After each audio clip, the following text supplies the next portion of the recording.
Welcome to The Thing About Austen, a podcast about Jane Austen's world. I'm Zan. And I'm Diane. And this episode, we're talking about the Meryton Assembly.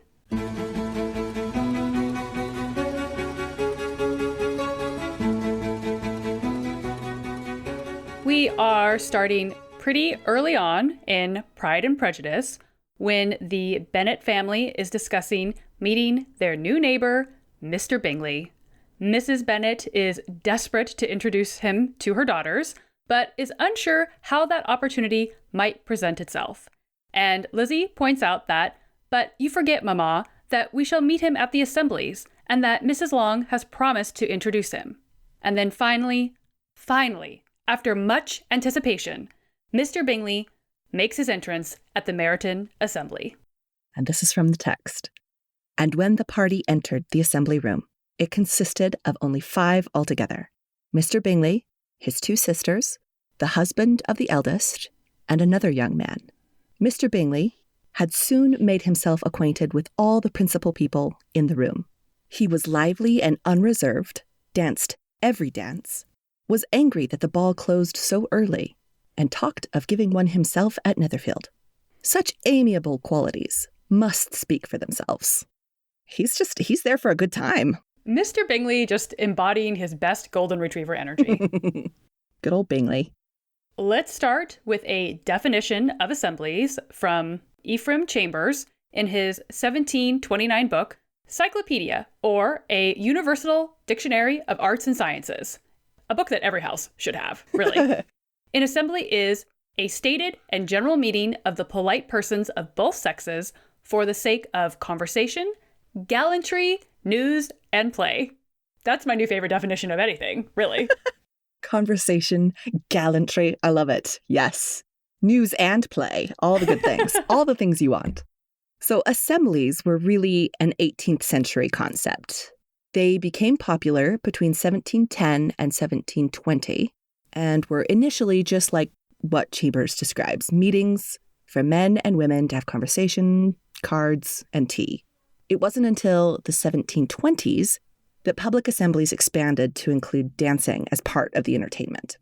And according to Marc Girard in his book, The English Town, quote, "In the 1720s, they were still a new craze, as popular and controversial as bicycling in the 1880s or jazz in the 1920s. Part of the reason these assemblies were considered so controversial was that they were public events for men and women. Before assemblies became popular, people were doing most of their entertaining at home, especially women. Men could go and gather in public spaces like coffee houses or clubs, but women were really restricted in public spaces. Private balls were definitely a thing at this point in time, meaning whoever had the means to do so could host a ball in their home and have control over who they invited, like the Netherfield ball that Bingley proposes in the passage we just read. But these balls would have been prohibitively expensive, and they were not a very frequent or reliable occurrence in the early parts of the 1700s. So along came these assemblies that allow and encourage men and women to mingle in public, and it's perceived as a bit risque. By the mid-1700s, however, they were considered mainstream and even essential for men and women to socialize. Part of their popularity, according to Girard, was that assemblies became a social option during a period when, quote, arranged marriages were on the wane and private parties for members of both sexes relatively rare outside London. They provided a means of bringing suitable couples together, which, obviously is on Mrs. Bennet's mind in these scenes, but we'll come back to that in a minute. It's always on Mrs. Bennet's mind. It is always. Public assemblies were initially held in any large available room. This could include houses or buildings that were no longer in regular use, or even homes where the owners were rarely in residence. Like, hey, I'm not going to be home. Have a party. In the country, like the fictional town of Meryton, these assemblies might also be held at the best inn in the village. After assemblies really caught on in the 1720s, people started to actually build assembly rooms specifically for that purpose. According to Kristen Richardson in her book, The Season, A Social History of the Debutante, she writes that between 1720 and 1820, 70 purpose-built assembly rooms were operating in England and Wales. So they really do kind of just become incredibly popular. Oftentimes, the funds for these new assembly rooms would be raised by subscription. If you were a local family of influence or money, you would likely contribute to the building fund for the new rooms in your village. But it didn't just have to be the really wealthy that contributed. For example, the assembly rooms in York, which were built between 1730 to 1732, had over 190 contributing subscribers. So people were ready to build a party room, basically. We want to dance, my friends. Mm-hmm. The average purpose-specific assembly room would consist of a few essential elements. It needed to have a ballroom, a card room, and a room for refreshments, usually called tea rooms. There had to be a space for musicians, usually up in a gallery in early assembly rooms, but later on in that period, these rooms could be kind of moved down to the main floor. They had to have decent lighting, which is, have places for candles and chandeliers that are obviously the lighting sources in the evenings. And they also had to make sure that heating was something that was available and it was a priority in those winter months. Once the assembly rooms were built or a location established, the assemblies themselves were supported by subscription. So a subscription to build the assembly room and then a subscription to maintain the assembly room. Yeah. According to Ellen Caslow from Historic UK, quote, entry to the assemblies was by subscription, which might cost just £1 for the season in the country, but as much as 10 guineas in London. Caslow goes on to describe a little bit more about country assemblies specifically, like those at Meryton. So here's what she says. Country assemblies were less formal gatherings than those in town and were attended by the local gentry. These often coincided with local events such as country fairs, the assizes, or horse racing. In the winter, assemblies were usually held monthly and timed to coincide with a full moon, making it easier to travel to and from the venue in the dark. The dancing would take place typically between 8 p.m. and 11:30 p.m. and would consist of country dancing, the cotillion, Scotch reel, and quadrille. Only light refreshments would be served unless the event was a special occasion. And we actually see elements of each of these things in the Meryton ball assemblies. The fact that they are a monthly occurrence, the fact that Bingley's sad that it ends so early. These sorts of things are all very, very in keeping with a traditional country assembly. It's like, we should be dancing until 2 o'clock in the morning. Come on. Country hours, my friend. Country hours. Obviously, assemblies, especially country assemblies, became a vital part of the social structure of communities. For example, these assemblies were almost considered instructive for younger adults, like Lydia and Kitty Bennet. According to Richardson, young women learned how to behave at these informal balls that took place within a large and safe group of family and vouched-for acquaintances in attendance. This was a place where you could fail a little bit and still recover. And of course, note that only the young women need to worry about learning how to behave correctly, and that you can fail, but don't fail too much because then your entire reputation might be ruined. So, Yeah. The double standards, very intact. And Austen actually even seems to hint at this idea of education via assemblies when she writes this is from Pride and Prejudice, Catherine and Lydia had been fortunate enough to be never without partners, which was all that they had yet learnt to care for at a ball.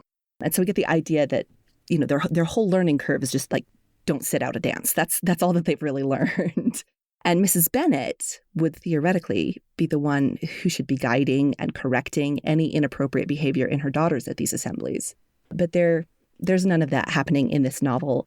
With Mrs. Bennet as their mother, it kind of makes sense that the number of partners would be a high priority for these two, Get as many opportunities to snag the attention of a gentleman as possible. Which again, Mrs. Bennet, she's got 5 daughters to marry off. Her head is always in the game, right?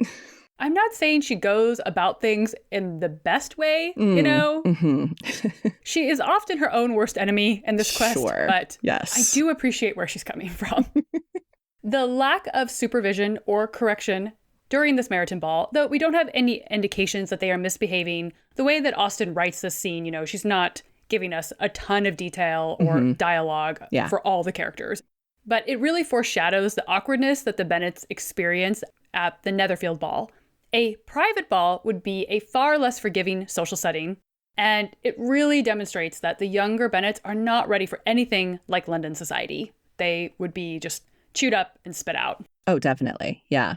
And so the country setting for the Meryton Assembly has another potential symbolic social implication. According to Richardson, quote, assemblies originated in the countryside and were tied symbolically, yet not insignificantly, to the hunt, because the hunts drew together acquaintances from all over the country. Hunt balls were often places where future husbands and wives met. There's just something really delightful about the idea of public balls and assemblies being associated with the hunt. I think Mrs. Bennet would appreciate this kind of connection. The point of a ball, especially for someone like Mrs. Bennet and many other women of this period, would be husband hunting, either for themselves or for their daughters. Right. Yeah, definitely. She is on the prowl, for sure. She is the goddess Diana. I like that. I like that very much. Artemis at her bow. Oh, definitely. Another reason the Meryton Assembly is so important in Pride and Prejudice is that it is one of the easiest ways for everyone in the area to vibe check the new neighbors at Netherfield, right? Austen sets it up perfectly with a lot of anticipation and then a dramatic entrance, which I think is actually really heightened in the 2005 adaptation when they actually have like the music stops when they arrive and it's just kind of like, oh, they have arrived. We get some vibes from the Netherfield group that this ball is a little bit below par for them. Not Bingley, of course. He's just happy to be there. He's dancing with Jane. Anyone else who needs a partner, he is having a great time. Mm-hmm, so he passes the test. Everyone in Meryton is like, we are into this guy. Yeah. Such amiable qualities must speak for themselves. You know, he's easygoing. He's willing to dance with anyone. Yeah, he passes muster. Absolutely. Darcy, however, he doesn't come off quite as unscathed from this. So Darcy specifically tells Bingley he won't dance with any of the young ladies without partners because, quote, at an assembly such as this, it would be unsupportable. And then his general behavior that evening solidifies him in the eyes of the community as a complete snub. And again, this is from the book. Mr. Darcy danced only once with Mrs. Hurst and once with Miss Bingley, declined to be introduced to any other lady, and spent the rest of the evening in walking about the room, speaking occasionally to one of his own party. His character was decided. He was the proudest, most disagreeable man in the world, and everybody hoped that he would never come there again. People are not really impressed with his kind of party behavior. He has not made a good impression. No. And as somebody who also sometimes does not make a good impression, I totally get where Darcy's coming from. I have pretty serious anxiety, and I am also deeply uncomfortable in unknown or new social situations. So I think it makes perfect sense that there's some real discomfort going on here for him that stems from him being in this public space where he doesn't know anyone. But like you said, because of his status as such a wealthy man and a newcomer to town, you know, like he has status. So he's being watched by everyone. And there's this expectation of like a certain level of generosity in terms of socializing with others and sort of being open to mingling with the locals, you know, that sort of thing. So again, I totally get Darcy because I am he, but it makes sense why he's not making a great impression. And he does say some things that just aren't particularly kind. Right. For example, this famous comment to Bingley on Elizabeth's appearance, quote, "She is tolerable, but not handsome enough to tempt me. And I am in no humor at present to give consequence to young ladies who are slighted by other men." Oof. Which is not very nice, Darcy. And Lizzie overhears that, as do others in all likelihood. Yeah. So I think we can all agree that that was maybe not the best. And you can see why Lizzie would be less than impressed. You know, she's kind of like, okay, well, thank you for that. Right. And I think that I think you can kind of talk about like maybe he's sort of feeling like his back is up against the wall. You know, Bingley won't leave him alone. Yeah. Bingley won't stop pressuring him. Like, get out there, you know, you can just imagine Bingley's that friend who's like, come on. And Darcy's like, listen, I've told you like 40 7 times. No, I do not want to dance. I'm not comfortable. You know this about me. Yeah. And so when Bingley's like, oh, great. What about this girl? It puts him on the spot. It really does. Yeah. So this is like kind of Darcy's way of shutting it down. But again, considering that Elizabeth overhears the entire conversation. Yeah. It's not great. It's not great. But also sets up one of the greatest enemies to lovers love stories of all time. So there's 100%. Yes. And Joan Klingle-Ray suggests in her article, Do Elizabeth and Darcy Really Improve on Acquaintance? That there might be more reasons. There might be other reasons for Darcy's standoffish behavior at this assembly. He's likely fully familiar with country assemblies. You know, his estate is in the country after all.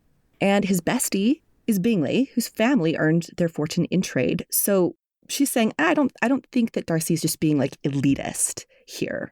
She points out that the rumor of Darcy's fortune is being talked about all around this assembly room, and that he can likely hear some of that gossip swirling around him. So as a result, Klingle-Ray writes, no wonder Darcy dances only with the Bingley sisters. He has enough dealing with Miss Bingley's dancing pirouettes of admiration around him without falsely encouraging the husband and fortune-hungry Meryton females to join her.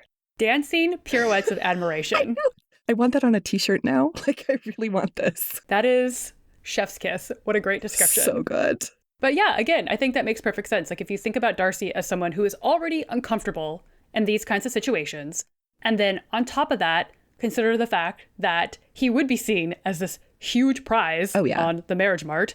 If he were to dance with anybody, for sure, everybody would be like... The rumors would start. They'd be like, oh, he's got the hots for so-and-so. Exactly. You can definitely see why he is so uncomfortable. There's a lot of reasons why this would not really be his scene. Yeah, oh, definitely. Joan Klingle-Ray continues, so while Darcy is certainly impolite not to dance with young women lacking partners, may he not also be hesitant to dance with young women of a country market town interested in him for his good, indeed very good fortune, the subject of the assembly's hot gossip? Darcy knows that he must be guarded, for he has much at stake in choosing a wife. Yeah, I think that framing really does, like, there's a lot of pressure on Darcy in this scene, and it's not comfortable for him. It just isn't. So he's standoffish for some real reasons here. So when it comes to adaptations, I think the representation of the Meryton Ball, I think one of the best adaptations for this is the 2005 adaptation, because it really does actually give you public assembly hall vibes. Like, it just does. The scene starts with the doors opening, so it feels like you're entering the room with the camera. It pans around to show lines of dancers, the seating along the side of the room, gives a shot of the gallery where the musicians are playing, and a great use of mixed types of clothing and textiles, which are kind of meant to signal the social status of the dancers, right? That this is a country affair. We have very limited, super posh finery. And so it's just, all the party vibes are there. So there's a lot to unpack from this first introduction of Darcy and the Bingley family at the Meryton Ball for sure. And we definitely get more context on each character as the novel goes along, but I think Austen just nails this as an introduction to the characters at a country assembly where, the marriage-minded mamas are thirsty, the gossip is juicy, and the fancy pants neighbors make their first impressions. It's kind of like a perfect snow globe of society in a village like this. Oh, yeah. And it just establishes so much in like a single scene. Well, if you would like to tell us about some of your favorite experiences at your local assembly, your senior prom, whatever have you, you can find us on Instagram at The Thing About Austen and on Twitter at Austen_things. You can also check out our website, thethingaboutaustin.com, and email us at thethingaboutaustin@gmail.com.